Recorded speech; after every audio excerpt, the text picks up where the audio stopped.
So, hello mga ka-earnings, welcome back sa ating channel. So, as you can see, nandito tayo kay Chatrika. So, maganda po si Chatrika kasi madali lang po makaka-withdraw sa kanya.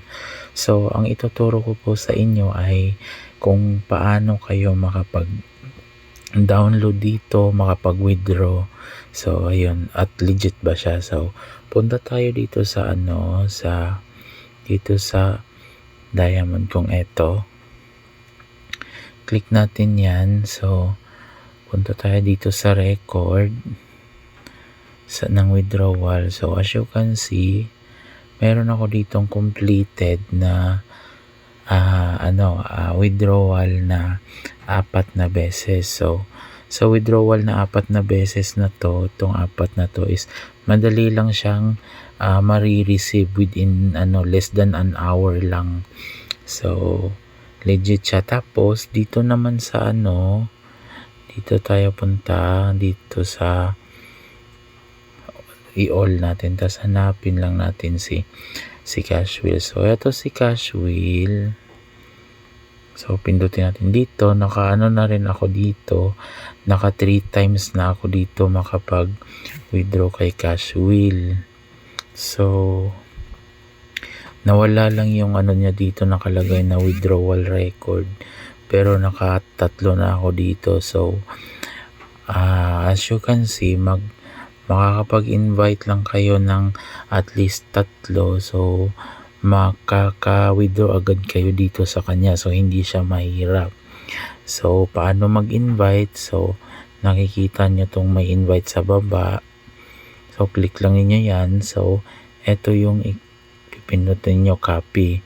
So, para ma-send tong link na to sa pagsisendan ninyo. So, ganun ang ways ng kanyang invite. So, yun yung sa invite. So, sa withdrawal naman, paano ang mag-withdraw? So, dito kayo sa sa diamond ninyo. Ayan. So, as you can see, may diamond kayo. So, dapat pag nag-withdraw kayo, dito nakalagay yung sa cash out, yung etong maitim na yan. So, pag nakalagay yan siya dyan, tapos pindutin nyo itong add account. So, pag mag-add kayo dyan ng withdrawal account, piliin nyo si GCash ha.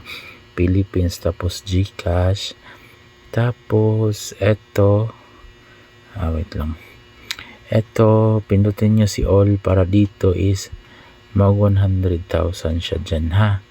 Pag pipindutin mo to si all. Diretso na yan. Pindutin lang niyo si all. Tapos, pag napindutan niyo si all, yun na, pipindutan na ninyo si withdraw. Tapos, pag napindutan niyo si withdraw, may magpa-pop up dito na parang ganito kalaki. So, click lang ninyo yung okay na yata. Okay yata ang nakalagay dito. Basta, yun yung pipindutin niyo. Pag interesado po kayong sumali sa agency ko, punta lang po kayo sa comment section o dyan sa kung saan man nakalagay yung link natin para maturuan ko po kayo at ma-assist. So, sa gusto pong magtanong about kay Chatrika, pwede po kayong mag-iwan ng comment sa comment section para naman magawan din natin siya ng video. So, ayun lang po. Magandang gabi at happy earnings everyone. Bye-bye!